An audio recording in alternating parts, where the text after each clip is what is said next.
Halo teman-teman semuanya, Assalamualaikum warahmatullahi wabarakatuh. Jumpa lagi di seri perkuliahan Machine Learning bersama saya, Muhammad Fahri. Di video kali ini, kita akan bahas mengenai teknik klasterisasi data menggunakan algoritma K-means.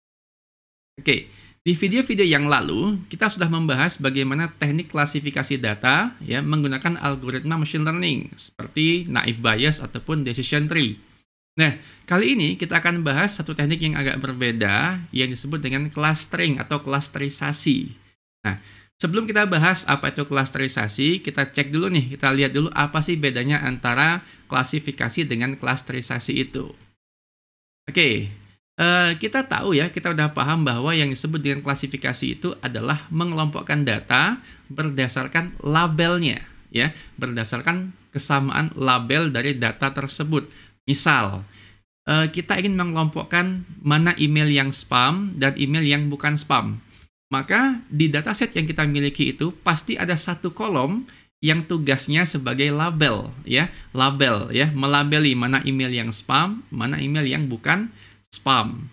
Atau contoh lainnya, misalkan kita ingin mengklasifikasikan data bunga iris, ya, data bunga iris misalnya. Mana data iris virginica, mana data bunga iris versicolor gitu kan, dan seterusnya. Jadi ada labelnya, ya, dia punya label. Jadi data dikelompokkan berdasarkan label yang sama, ya. Jadi iris virginica dikumpulkan berdasarkan labelnya, ya, sesama iris virginica begitu ya. Atau misalnya email yang spam dikumpulkan dengan sesama email yang labelnya spam. Nah, kemudian klasterisasi, apa itu? Nah, sebetulnya ya, kalau kita lihat ya, antara klasifikasi dengan klasterisasi ini sebenarnya ada sedikit kemiripan. Apa kemiripannya? Ya, ini sama-sama mengelompokkan data. Ya, sama-sama mengelompokkan data. Tapi bedanya di sini. Kalau klasifikasi, kita kelompokkan datanya berdasarkan kesamaan label.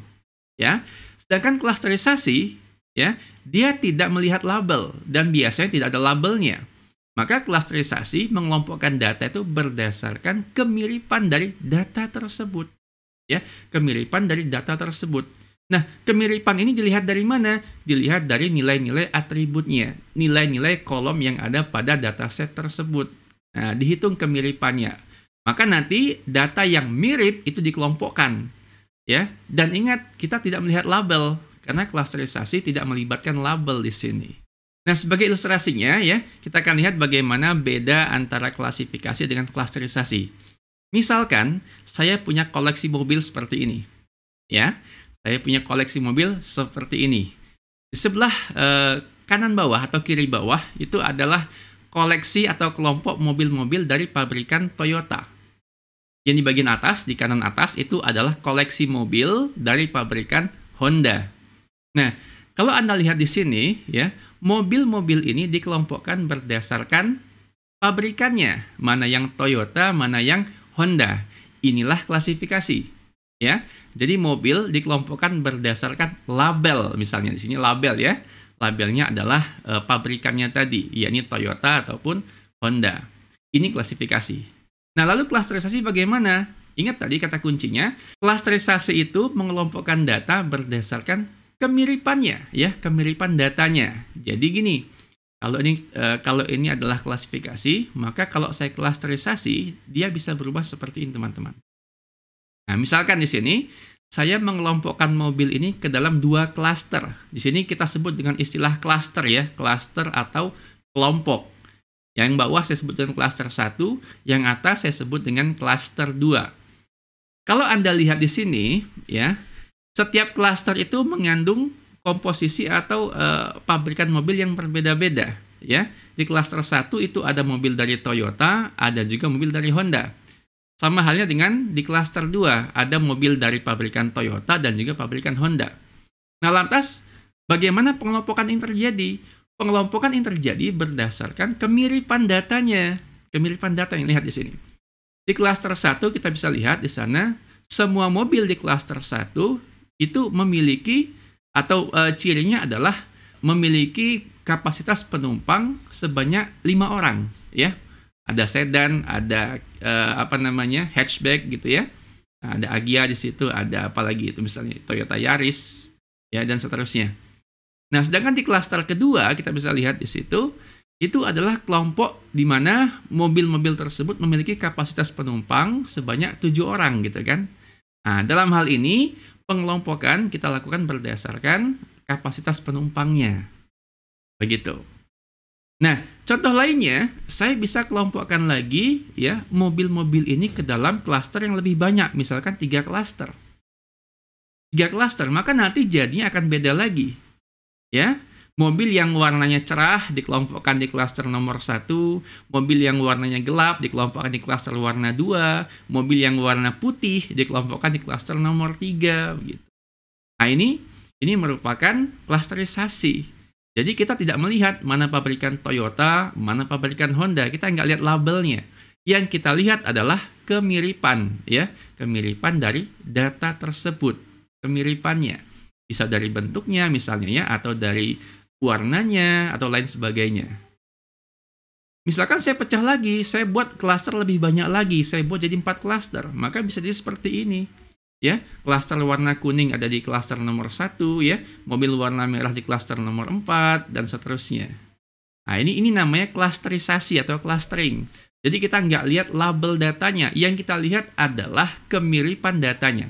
Data yang mirip akan dikelompokkan dengan sesama data yang mirip itu. Oke. Ini ya prinsip dasar dari klasterisasi. Mudah-mudahan paham ya bedanya antara klasterisasi dengan klasifikasi. Oke. Nah, sekarang pertanyaannya adalah bagaimana cara kita menentukan kemiripan data? Jawabannya adalah dengan menggunakan alat ukur, yakni melakukan pengukuran jarak data. Ya, melakukan pengukuran jarak data, biasanya di sini ukuran jarak data itu dihitung menggunakan persamaan Euclidean distance namanya. Ya, rumusnya seperti itu. D ini adalah distance-nya atau jarak antar datanya. Itu didefinisikan sebagai akar pangkat 2 dari sigma atau penjumlahan dari itu simbol sigma ya.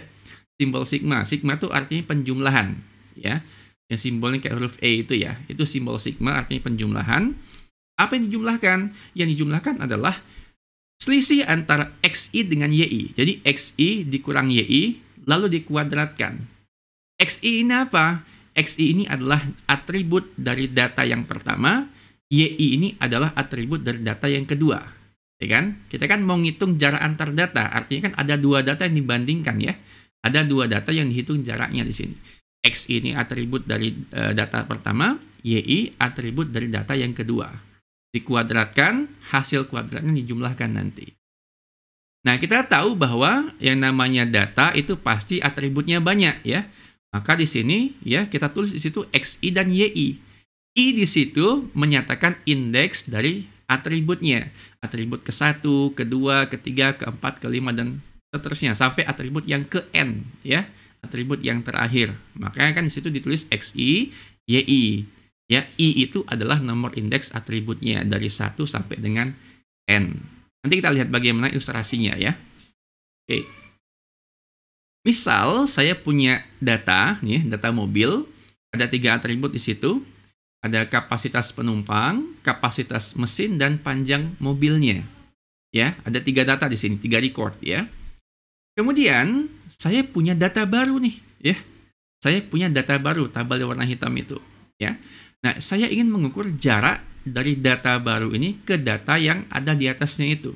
Saya mau ukur jaraknya menggunakan Euclidean distance tadi. Maka, ya, untuk jarak pertama, yakni jarak antara data baru dengan data yang pertama ya, data yang pertama yang di atas itu. Kita bisa hitung dengan D sama dengan, nah ini kita sebut dengan D1. D1 sama dengan akar, ya akar dari 7 kurang 7 pangkat 2 ditambah 2,4 kurang 1,5 pangkat 2 dan seterusnya. Tahu bagaimana cara mendapatkan rumus ini? Nah, kita bahas. Oke, Anda lihat di sini. Ya. Ingat di sini kita mengukur jarak antara data yang baru, ya, data pada tabel yang hitam itu, dengan data pertama di tabel yang biru, ya, data pertama di tabel yang biru. Anda lihat di situ. 7 kurang 7 itu dapat dari mana? Dapat dari sini, ya. kapasitas penumpang dari data baru itu dikurangi dengan kapasitas penumpang dari data yang di atas. Data pertama yang di atas. Oke, nah kemudian berikutnya, 2,4 dikurang 1,5 itu adalah kapasitas mesin dari data yang baru dikurangi dengan kapasitas mesin dari data yang di atasnya itu. 1,5 ya, 2,4 dikurang 1,5.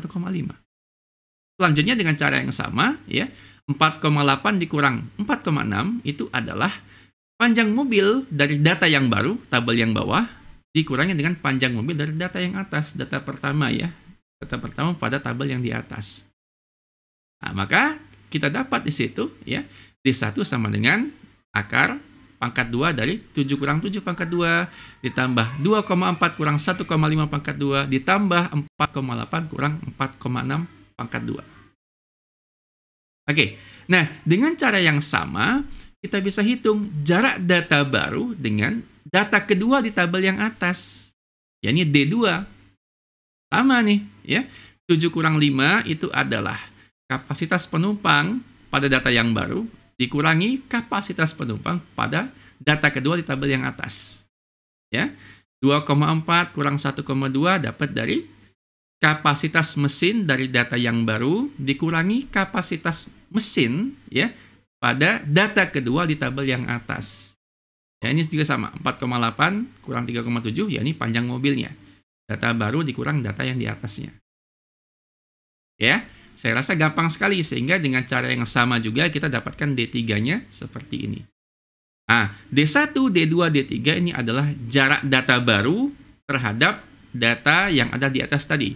Ya, D1 itu berarti jarak data baru dengan data pertama, D2 jarak data baru dengan data yang kedua, D3 adalah jarak data baru dengan data yang ketiga. Sehingga kalau dihitung dengan kalkulator, ya, dapat hasil seperti ini. Nah, teman-teman lihat di sini ya. Kita tahu bahwa di sini data baru ternyata jaraknya sangat kecil atau sangat dekat dengan data yang ketiga.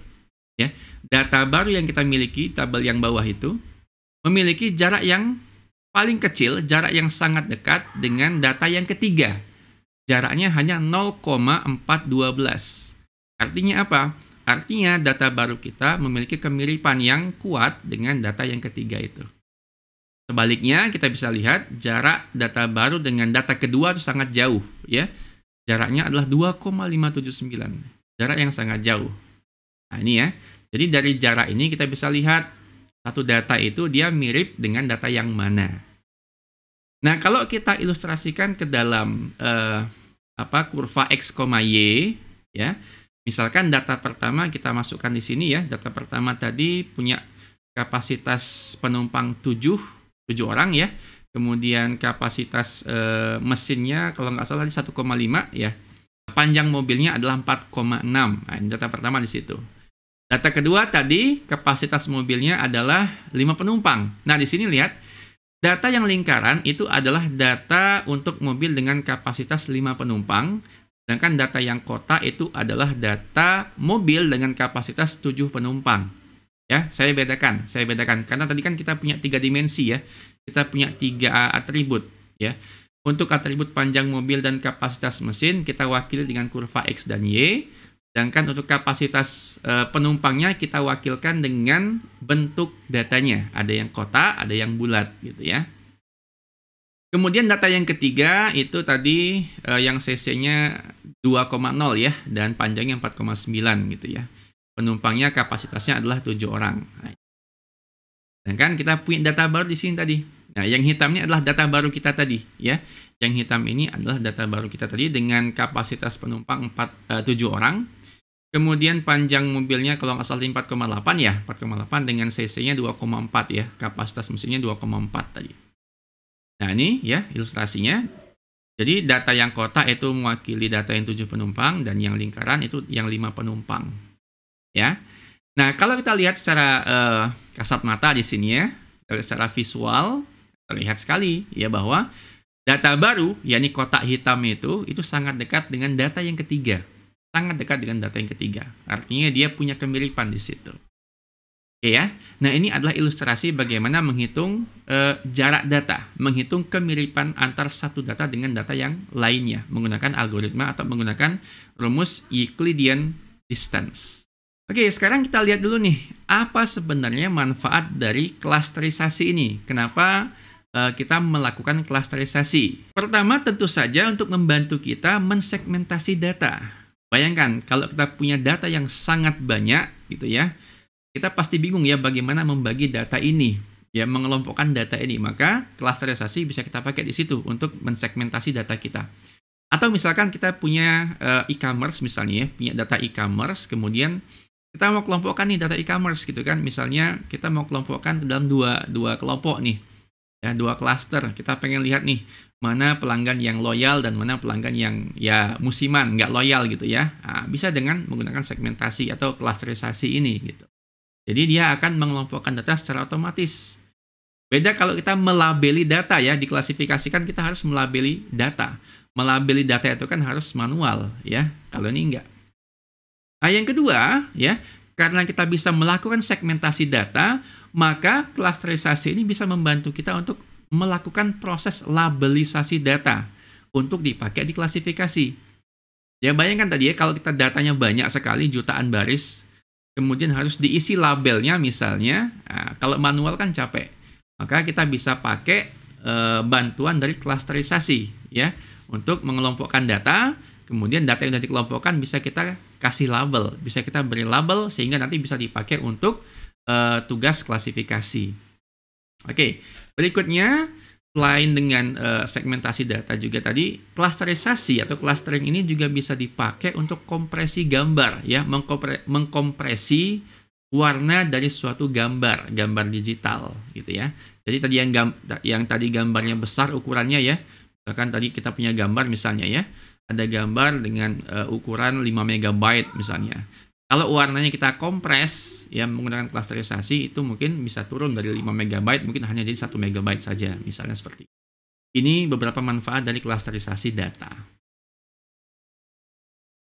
Oke, sekarang nah kita bahas algoritmanya nih. Jadi klasterisasi data itu sebenarnya ada banyak algoritmanya. Tetapi yang paling sering dipakai dan yang paling simple itu adalah algoritma K-means namanya. K-means.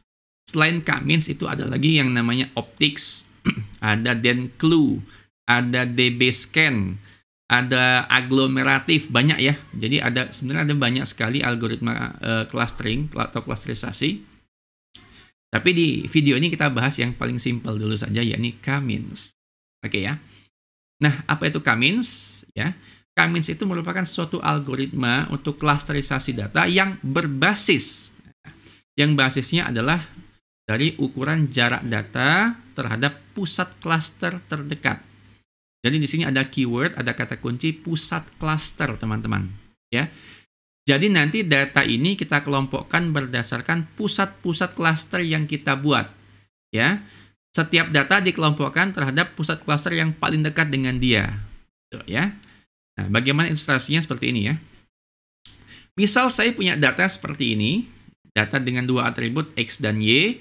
Kemudian, misalkan saya punya 3 pusat klaster atau 3 sentroid ya, yang tanda plus merah itu ya. Nah, nanti di sini, setiap pusat klaster ini, itu akan membentuk satu klaster berdasarkan data-data yang terdekat dengan dia. Nah, sehingga nanti kalau Anda lihat di sini ya, dari 3 pusat klaster ini kita bisa mendapatkan 3 buah klaster atau 3 buah kelompok data yang berbeda, yakni kelompok yang warna biru yang di atas, kelompok warna kuning, dan juga klaster yang warna hijau. Nah, ini setiap data tadi dikelompokkan berdasarkan kedekatan dia dengan setiap pusat klasternya ya, atau sentroidnya tadi. Nah, ini bagaimana K-means mengelompokkan data gitu ya. Nah, ada 3 klaster berbeda di situ. Nah, sekarang pertanyaannya adalah bagaimana kita menentukan posisi dari pusat klaster tadi? Ya, bagaimana kita tahu bahwa pusat klasternya di situ letaknya? Ini pertanyaan yang paling penting yang harus dijawab pertama kali nih. Jadi di sini. Jadi bagaimana menentukan posisi dari pusat klaster itu? Maka langkah pertamanya harus tentukan dulu ya, berapa jumlah pusat klaster yang ingin kita gunakan. Jadi di K-means, ya, di algoritma K-means, sebelum kita melakukan pengelompokan data, ya, kita harus tentukan dulu nih, kita pengen bentuk ini data ke dalam berapa klaster, berapa kelompok, ya. Nah, nanti kita lihat bagaimana cara kerjanya nih. Misal, ya, misal di sini, saya punya data lagi seperti ini, teman-teman. Dan ingat di awal, ya, nah, cara kerja K-means itu adalah meletakkan pusat klaster awal itu secara acak. Ya, jadi K-means itu ya pertama kali meletakkan pusat klaster itu secara acak. Acak. Misalkan ya, misalkan saya pakai nilai K-nya sama dengan 2. K sama dengan 2 ini artinya saya mau membentuk sebanyak 2 klaster dari data yang saya punya ini. Nah, maka langkah pertamanya tentukan dulu, ya, kita tentukan dulu posisi pusat klaster di awal secara acak. Secara acak, ya. Acak. Ya, misalkan di situ posisinya ada 2 ya, karena K-nya 2 tadi. Nah, maka nanti ya setiap pusat klaster ini dia akan mengambil kelompok data masing-masing. Jadi, data yang terdekat dengan suatu pusat klaster dia akan masuk ke klaster tersebut. Anda lihat di situ ya. Yang kuning itu posisinya dekat dengan klaster yang atas ya, yang sebelah atas. Yang kuning. Sedangkan yang hijau itu, data yang hijau, itu datanya dekat dengan pusat klaster yang bawah. Nah, ini, kita lihat nih, klasternya terbagi 2 kan, karena K-nya 2. Nah, kemudian nanti, ya, pusat klaster ini posisinya akan diubah, akan diperbaiki, ya. Bagaimana memperbaiki posisinya? Ya, ini dengan cara menghitung rata-rata dari setiap data yang ada, ya. Menghitung nilai rata-rata dari setiap data yang ada. Jadi data yang hijau dirata-ratakan X-nya berapa, Y-nya berapa rata-ratanya. Yang kuning juga sama. Ya, X-nya berapa rata-ratanya, Y-nya juga berapa rata-ratanya.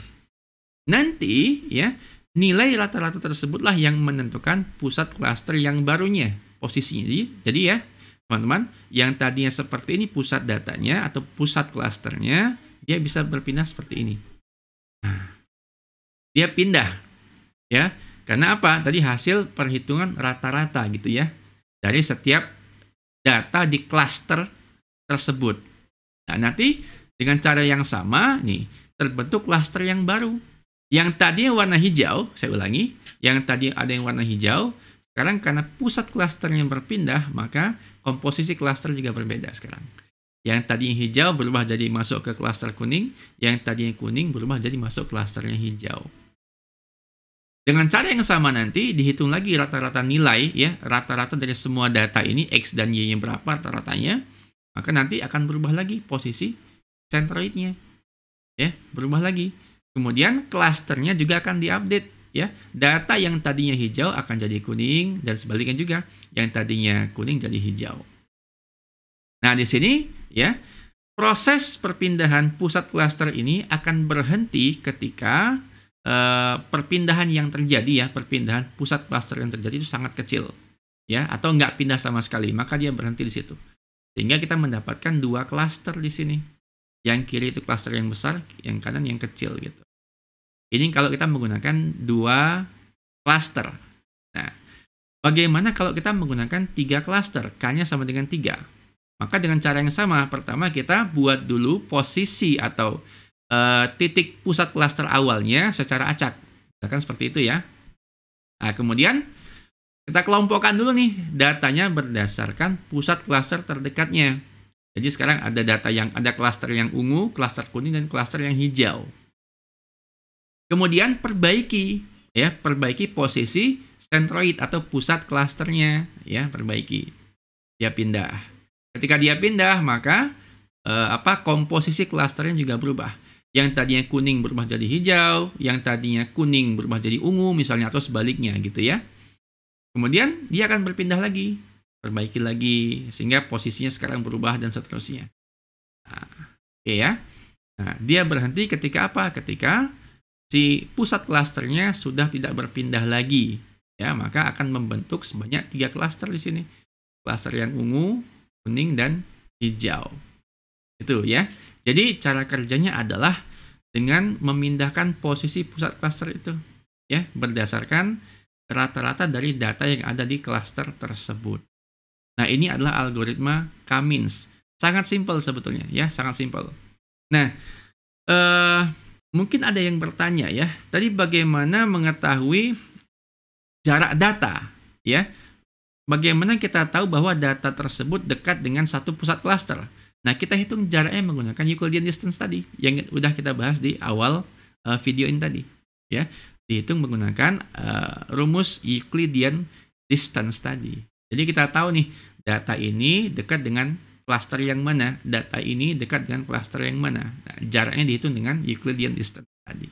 Nah, sekarang mari kita coba mengimplementasikan algoritma K-means ini menggunakan aplikasi RapidMiner. Oke, sekarang kita akan demokan, ya, bagaimana menggunakan algoritma K-means, ya, menggunakan software RapidMiner ini. Saya langsung saja di sini, saya buka dulu dataset yang saya punya berupa CSV. Oke, ini ya.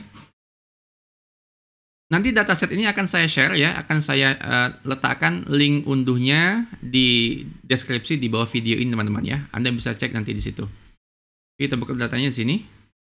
Datanya adalah ini, ya. Saya zoom. Datasetnya ini, ya.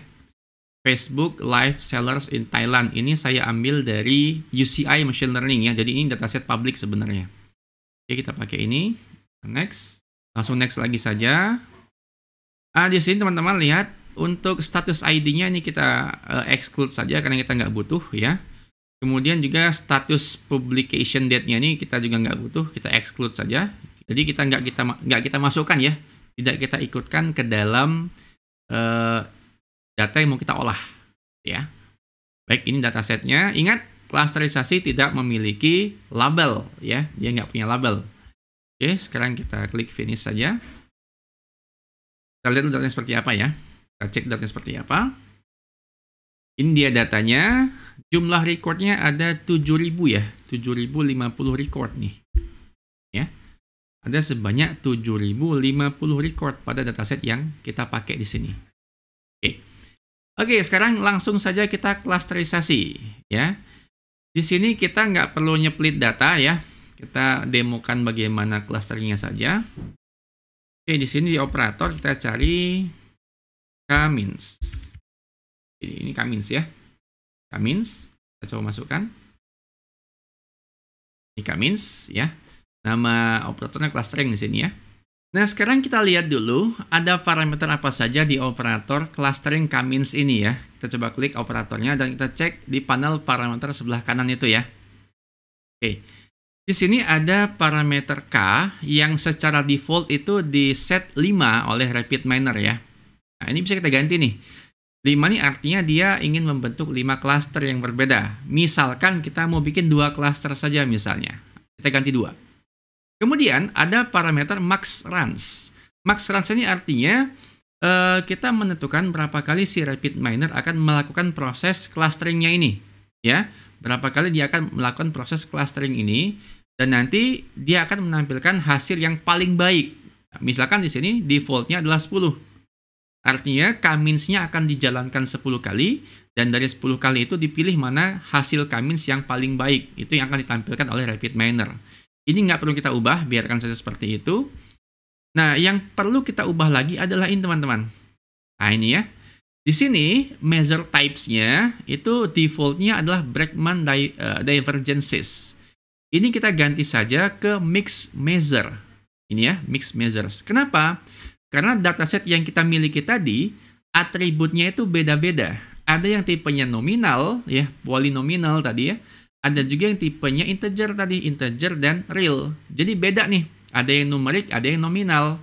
Maka supaya Euclidean distance-nya bisa bekerja dengan baik, maka kita ganti ke mixed measures. Sehingga nanti di bawah ini, ya, parameter mixed measure-nya akan berubah jadi mixed Euclidean distance. Itu, ya. Nah, nanti kalau teman-teman misalkan punya datanya tuh isinya integer atau real semuanya, numerik semua, Anda bisa aja ganti ke numerical measures atau Brakman divergences. Nggak masalah, ya. Oke, di sini kita pakai yang mixed measure. Nah, kemudian yang perlu kita set juga adalah Maximum optimization steps tadi. Di sini setnya nilainya di set 100 oleh rapid miner ya. Artinya apa? Artinya tadi kita lihat K-means itu kan setiap kali proses dia memindahkan posisi centroid atau pusat klasternya ya.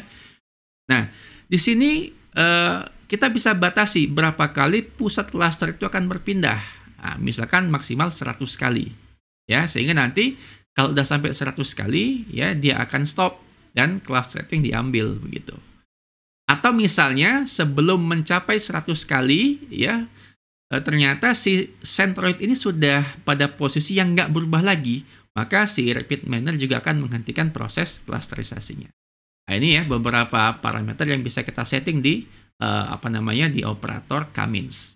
Sekarang kita coba ya, kita koneksikan CSV-nya ke clusteringnya. Ini kita sambungkan ke result. Kita jalankan. Oke, ini hasil dari clusterisasi tadi ya. Nah, lihat di sini. Teman-teman bisa lihat di sini ya. Data yang pertama ini masuk ke dalam cluster 0, cluster yang pertama. Ya, data kedua juga begitu, ketiga dan seterusnya. Coba kita scroll ke bawah. Mana nih? Ini nih. Ternyata pusatnya banyak di cluster 0 ya. Nih. Data ke 6.849 ini masuk ke cluster 1. Nah, kalau kita lihat di sini ya, sepertinya perbandingan klasternya agak jomplang nih. Ya. Anda bisa lihat di sini nih. Oke, cluster 0 banyak sekali. Sedangkan yang ada di cluster 1 ini sedikit sekali. Ya, hanya 141. Ya. Nah, ini. Jadi klasternya seperti ini teman-teman. Kemudian, nah ini kalau cluster modelnya kayak gini ya. Cluster 0 ada 6.900. Coba zoom. Ya. Cluster 0 ada 6.000-an. Ya. Cluster 1 ada 141. Total itemnya 7.050. Ya. Nah, kalau kita ingin menampilkan visualisasi dari clusteringnya ini tadi, kita perlu beberapa setting di sini ya. Coba kita set di sini. Pada menu visualizations, coba kita ganti ke scatter atau bubble ya. Nah, kemudian karena ini adalah kurva X, Y, kita hanya bisa menampilkan dua atribut saja. Maka di sini coba kita ganti ya. Untuk sumbu X-nya kita misalkan pakai number of comments misalnya. Kemudian untuk clusternya kita ganti nih. Kita ganti ya. Yang tadinya cluster kita kembalikan ke kiri. Untuk sumbu Y-nya nih ya, ini sumbu Y-nya nih. Sumbu Y-nya kita ganti number of comment share coba. Number of shares. Kita posisikan sebelah kanan. Apply. Oke, sekarang teman-teman bisa lihat nih di sini. Ya. Nah, di sini data yang kita miliki ya seperti ini. Sumbu X adalah number of comments. Sedangkan sumbu Y-nya adalah number of shares. Jadi ceritanya gini teman-teman. Data yang kita pakai tadi itu adalah data postingan di Facebook ya. Postingan jualan di Facebook yang diambil dari Thailand gitu. Nah, yang kita tampilkan di sini adalah jumlah komentar ya. Jumlah komentar dan juga jumlah share dari setiap postingan tersebut. Ya, jumlah share-nya berapa, jumlah komentarnya berapa. Sehingga sebaran datanya seperti ini. Nah, sekarang coba kita tampilkan klasternya. Nah, di sini ya settingan tadi. Pada bagian color-nya kita ganti menjadi cluster. Kita lihat. Nah, nih. Tuh ya. Nah, lihat di sini. Yang warnanya biru, ini ya, yang bawah ini, yang warnanya biru ini adalah cluster yang 0 tadi, cluster yang pertama. Sedangkan yang warnanya hijau ini adalah cluster yang ke-1 tadi, ya, cluster yang kedua itu. Cluster 1 ya. Nah, ini. Lihat di sini, ya. Clusternya terpisah seperti itu. Nah, ini kalau kita menggunakan number of shares dan number of comments. Anda bisa ganti di sini. Misalkan sumbu X-nya diganti ya. Jangan komen jumlah like misalnya. Kalau diganti ya seperti ini ya. Dia akan jadi seperti ini clusternya. Nah, ya. Jadi di sini kita emang punya keterbatasan ya. Kita nggak bisa menampilkan semua atributnya dalam kurva X, Y ya. Kita hanya bisa memilih dua atribut untuk ditampilkan di sini gitu. Ya, saya kira yang paling bagus tadi ini ya, komen dan share gitu ya, seperti ini. terlihat nih pemisahan klasternya seperti ini. Nah, sekarang kita coba ya, kita ganti nilai K-nya ya, yang tadi 2 coba kita ganti jadi 3 klaster. Ya. Kita ganti jadi 3 klaster. Sekarang kita jalankan lagi. Oke. Kita coba lihat visualisasinya teman-teman ya. Bagaimana visualisasinya? Oh, ini dia nih. Nah, ini ya. Seperti ini ya. Jadi ada klaster hijau, biru, dan juga oranye atau jingga gitu ya. Kalau mau lihat datanya seperti ini datanya. Datanya seperti ini ya. Nah, coba lihat klaster modelnya nih. Klaster 0 itu ada 6.000-an juga masih. Klaster 1 ada 137. Klaster 2 ada 484. Ya. Nah, ini. Oke. Nah, sekarang pertanyaan yang paling mendasarnya itu adalah bagaimana ya? Gimana sih cara kita menentukan jumlah klaster yang tepat? Itu pertanyaan pentingnya. Apakah 2, apakah 3, apakah 4, dan seterusnya. Gimana caranya menentukan apakah klaster kita itu sudah baik atau belum? Nah, maka di sini teman-teman bisa cek di panel operator, kita cari operator performance ya, performance untuk yang clustering. Di sini ya. Nah, ini di segmentation ini kita ambil yang ini. Cluster distance performance. Ya, kita ukur kualitas cluster kita menggunakan berbasis jaraknya. Ya, kita pakai yang ini nih. Oke, tarik ke kanvas. Sekarang ini kita putus ya. Nah, ini dari clustering kita sambungkan ke sini teman-teman. Ya. Oh, kebalik, sorry, maaf. Ini ke bawah ya. Ini ke sini, nah, yang ini ke atas sini. Oke. Nah, sekarang ini kita koneksikan performance-nya ke sini. Sampelnya juga, dan juga cluster yang kita koneksikan ke result. Sekarang coba ini dengan 3 cluster ya. Dengan 3 cluster, coba kita jalankan lagi. Oke, ada apa ini? Oke, non-numerical attribute. Oke, ternyata operator performance ini dia tidak mau jalan karena ada atribut dari dataset kita tadi yang tipenya polynomial, yakni atribut status type ini. Oke deh, kalau gitu kita drop saja ya atributnya ya. Kita drop saja atribut status type tadi supaya performance-nya mau jalan gitu ya. Ini kita klik dulu di CSV-nya, kemudian cek di panel parameter. Oke, kita cari bagian paling bawah nih ya, dataset metadata ya. Ini kemudian kita cari status type. Ini dia polynomial, kita centangnya kita buang aja. Ya, kita drop dia ya. Ini untuk simulasi saja teman-teman ya. Nanti kalau misalkan teman-teman tetap butuh atribut yang polynomial tadi, teman-teman harus konversi dulu yang polynomial ini menjadi numerik gitu ya, dikonversi ke numerik dulu, ada operatornya itu. Ya, ini kita buang saja biar gampang. Apply. Nah, sekarang coba kita jalankan lagi. Oke, nah ini nih ya. Kita buka tab performance-nya teman-teman. Nah, ini lihat nih. Kita bisa baca di situ ya. Average within centroid distance ya adalah minus 3 berapa nih? 387.000 sekian. Kok ada minus ya? Oke. Saya ulangi, kenapa ada minus? Karena tadi di performance-nya kita belum centang maximize-nya nih. Ya. Maximize-nya kita lupa centang tadi. Ini kita centang dulu maximize-nya supaya nanti hasilnya nggak negatif gitu ya. Saya ulangi lagi. Nah, sekarang di tab performance, ini. Nah, kita bisa lihat nih, average within centroid distance adalah 387.000 sekian, gitu ya. Artinya apa? Artinya, rata-rata jarak dalam tiap cluster itu, kan kita punya 3 cluster tadi ya, kita punya 3 cluster tadi.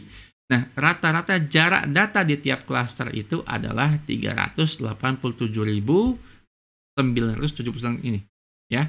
Nah, ini jarak rata-ratanya.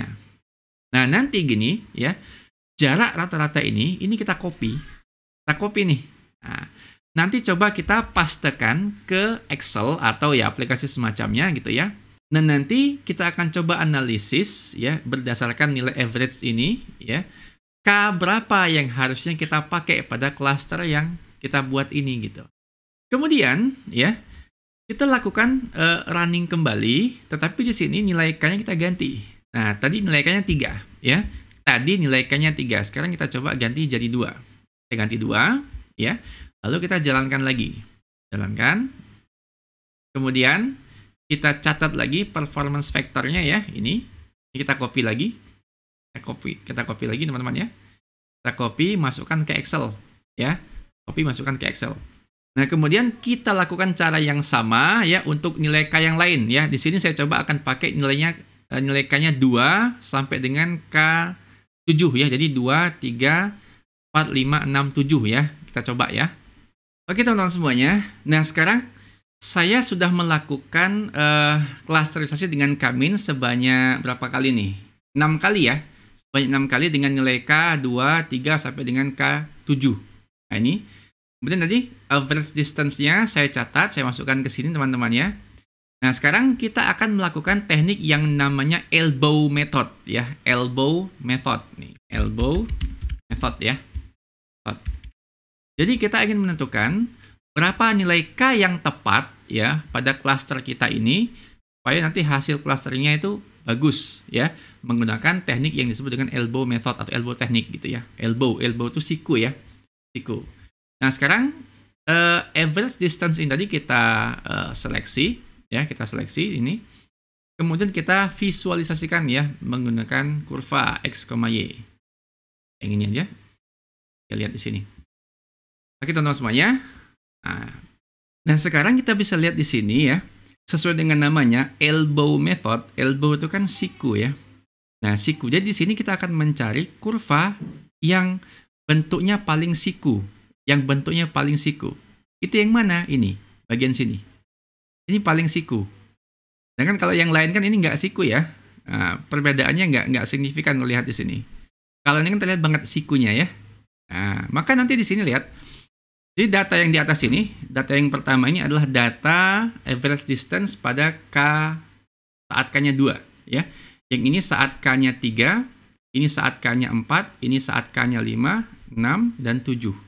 Ternyata ya, elbow-nya, sikunya ada di sini pada saat K-nya 3. Berarti dengan elbow method ini kita bisa ambil kesimpulan bahwa nilai K yang paling bagus untuk data kita tadi itu adalah 3 ya, 3 cluster. Maka nanti kita bisa tentukan, oh berarti dari sini saya bisa pakai 3 cluster. Ya, seperti itu caranya. Jadi ini teknik untuk menentukan berapa nilai cluster yang paling bagus. Oke, sekarang kita coba ya. Kita cobakan nilai K3 di rapid miner tadi. Oke, sekarang kita udah kembali ke rapid miner-nya. Kita klik clusteringnya, kita ganti K-nya 3. K-nya 3. Nah, ini ya. Maka kita dapatkan hasilnya seperti ini. Nah, ini teman-teman. Jadi ini adalah hasil klasterisasi menggunakan K-means dengan jumlah K sama dengan 3. Di mana tadi nilai 3 adalah jumlah cluster yang paling bagus ya setelah kita menggunakan teknik elbow method. Ya, di mana di sini average distance ya, rata-rata jarak pada setiap cluster itu adalah sebesar 387.000 sekian ya, jarak data ya pada setiap cluster. Nah, ini mungkin hanya dasar saja. Teman-teman tentu saja bisa belajar dari sumber lain yang lebih kaya materinya gitu ya. Tapi mudah-mudahan video ini bisa membantu teman-teman dalam memahami bagaimana cara kerja K-means dan bagaimana menerapkan algoritma K-means di rapid miner. Oke, saya kira sekian saja video ini ya. Mudah-mudahan teman-teman bisa mendapatkan pelajaran bermanfaat dari sini. Insya Allah jumpa lagi di video selanjutnya. Terima kasih. Assalamualaikum warahmatullahi wabarakatuh.